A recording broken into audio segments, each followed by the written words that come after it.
Welcome to another edition of Mark's Inspiration. Got the D-Man here, and I'm glad you could join me today.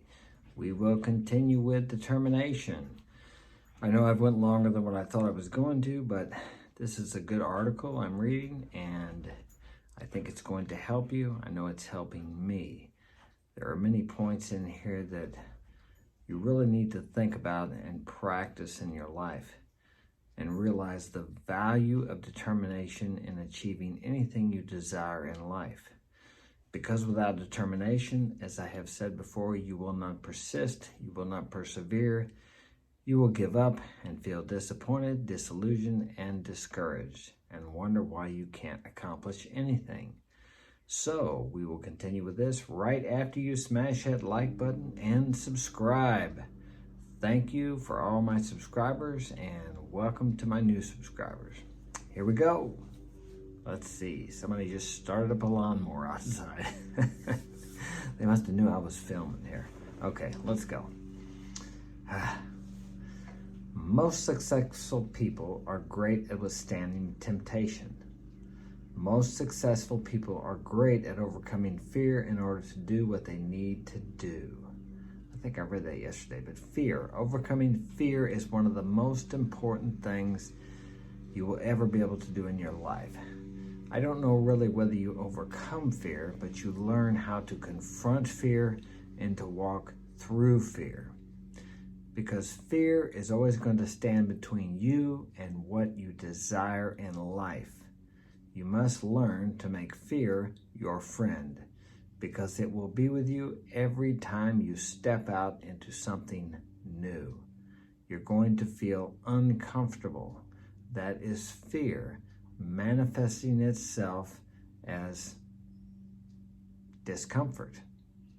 So when you feel like you don't want to do anything, step through those feelings, step through that fear, because your desire lies just beyond the fear. It's no coincidence that the above are some of the qualities of remarkably successful people. Here are ways you can develop those qualities too, and as a result be even more successful.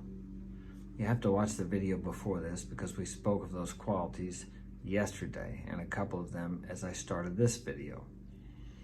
Let your past inform your future and nothing more. The past is valuable. Learn from your mistakes. Learn from the mistakes of others, then let it go. Mistakes.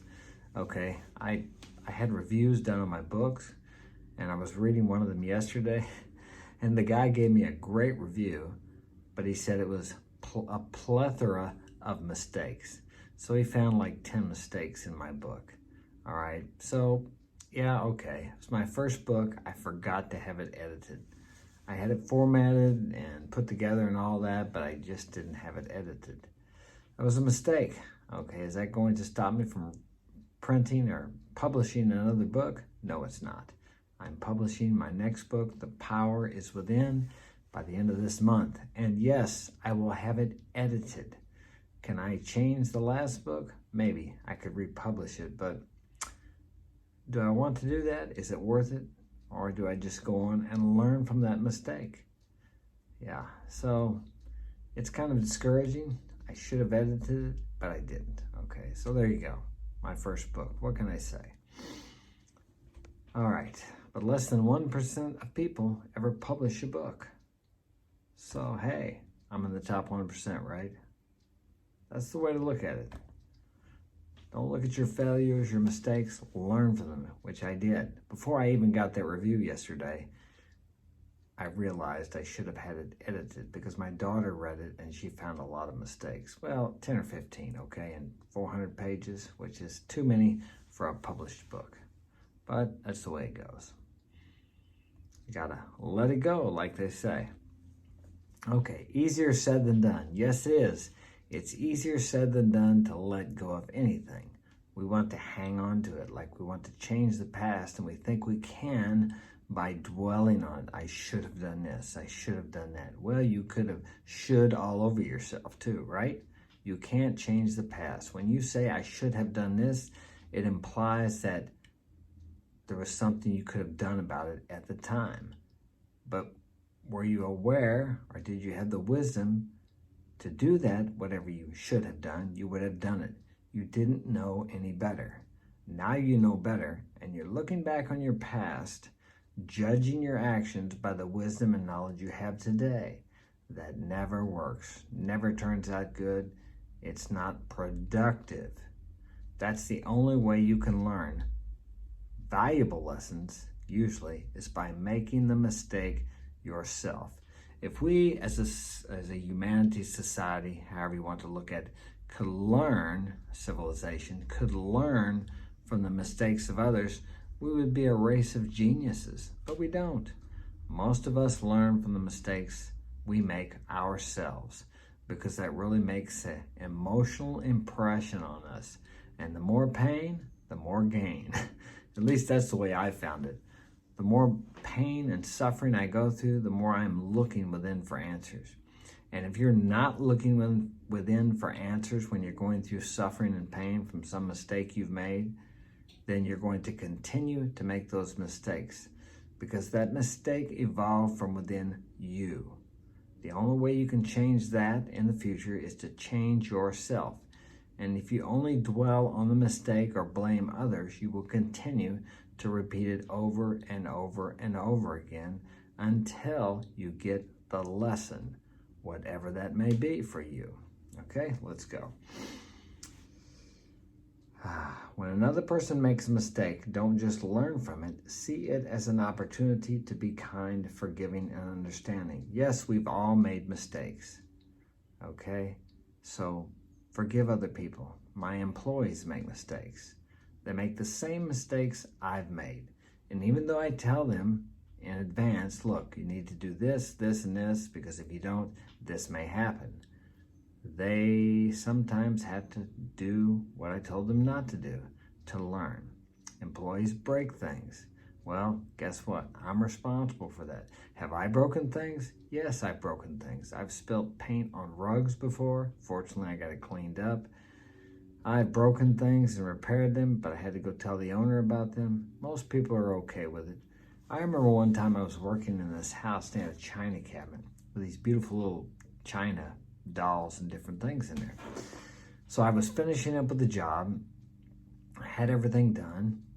And I missed a spot. So I had to go in and get a ladder and come back in, and I just bumped the china cabinet. And this china lady, about 6 inches tall, fell over and broke her arm. I'm like, jeez, I can't believe it. So I told the owner, and she said, I bought that from a man when I was in China. I'm like, jeez, this thing's gonna be thousands of dollars. Anyway, she looked it up, they couldn't find it. But they found one on Amazon, 76 bucks. No big deal. I was sweating that until they found it. It took about an hour, and I'm waiting. So that stuff happens. It happens. Usually not as bad as what you think it's going to be. But you need to be honest. You need to admit your mistakes and take responsibility and be accountable for them. In whatever situation you may be in where you made the mistake, it's okay to be wrong. I've been wrong many, many times. But before I was 30 years old, I was never wrong. How can that be? Well, it was always someone else's fault. I always blamed. I played the blame game. That doesn't get you anywhere. You don't start learning and growing in life until you take responsibility. You create your world with your thoughts. You draw people into your life with your dominant thinking, your attitudes, and thus your actions. Remember that. Very important. You are accountable. You create your world. I know some of you may not believe that, but it's true. Okay. The past is just training. It doesn't define you. Think about what went wrong, but only in terms of how you will make sure that the next time you and the people around you will know how to make sure it goes right. Number 2, see your life and future as totally within your control, because it is. You can control what goes on within you. You may not be able to control the outer world, your friends, your family, your daughter, your girlfriend, your wife, whatever it happens to be, but you can control how that affects you, how you think about it. and thus it changes the way things happen outside. It changes your attitude. It changes your world. Okay, see your life and future as totally within your control. That sounds contradictory, but it's not. Because the thoughts you're thinking of today and tomorrow and the next day will create the days past that. They will create your future. As a man thinketh in his heart, so is he. Marcus Aurelius said, a man's thoughts color his life. That's not exact verbatim, but something like that. There's a quote often credited to Ignatius. Pray as if God will take care of all. Act as if all is up to you. Okay. The same premise applies to luck. Many people feel luck has a lot to do with success or failure. If they succeed, luck favored them. If they fail, luck was against them. Most successful people do feel good luck played some role in their success, but they don't wait for good luck or worry about bad luck. They act as if success or failure is totally within their control, because it is. If they succeed, they caused it. If they fail, they caused it. By not wasting mental energy worrying about what might happen to you, you can put all your effort into making things happen. And then, if you get lucky, hey, you're even better off. You can't control luck, but you can definitely control you. Learn to control your thinking, and you control your life.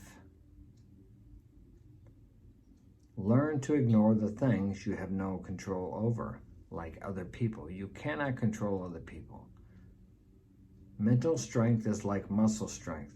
No one has unlimited supply. So why waste your power on things you can't control? Where's your focus today? What are you focusing on? Are you focusing on what you can change, what you can do? Or are you focusing on the things that are beyond your control? Things you have no say over, that you can do nothing about. Whatever you focus on grows in your experience. That's what happens. People have a problem, they focus on the problem. You have to focus on the solution. And if you don't know what the solution is, you have to take your mind off of the problem and focus on something else, something productive, something that you desire in your life. Every problem has a solution. Think about the opposite of the problem, whatever that may be in your case. For some people, it's politics. For others, it's family, things you can't control. For others, it's global warming. Whatever it is, you care and you want others to care. I'm not sure about the global warming thing, but hey, climate has changed throughout history. Egypt, that's only sand now, used to be a fertile green valley. Was that global warming? I'm not sure, but that's a whole nother topic. Controversial, which I won't get into. It's an outside issue. Whatever it is you care and you want others to care about, fine, do what you can do. Excuse me. Do what you can do. Vote, lend a listening ear, recycle, and reduce your carbon footprint. I had a guy tell me once, because I have 8 kids, well, you don't care about your carbon footprint, do you? Actually, I never thought much about it. I'm sure this old world will be here a long time after I'm gone. It's been here for billions, trillions of years, so I'm sure it's going to be here after I'm gone. For another billion or trillion years. Whether or not it will be populated with people, I don't know. Out of my control. But I don't litter. Be your own change, but don't try to make everyone else change. I used to think if everybody just did what I wanted them to, my life would be great. And what usually happened? The show didn't come off very well. What did I do on the next occasion? I became more demanding or gracious, as the case may be. And it still didn't work out very well. So, you can only control yourself, your thinking, and thus your world is created from that. That's all we have time for today. Thanks for joining me. Smash that like button, subscribe. Pick up my new book, The Power Is Within You, because it is. Have a great day.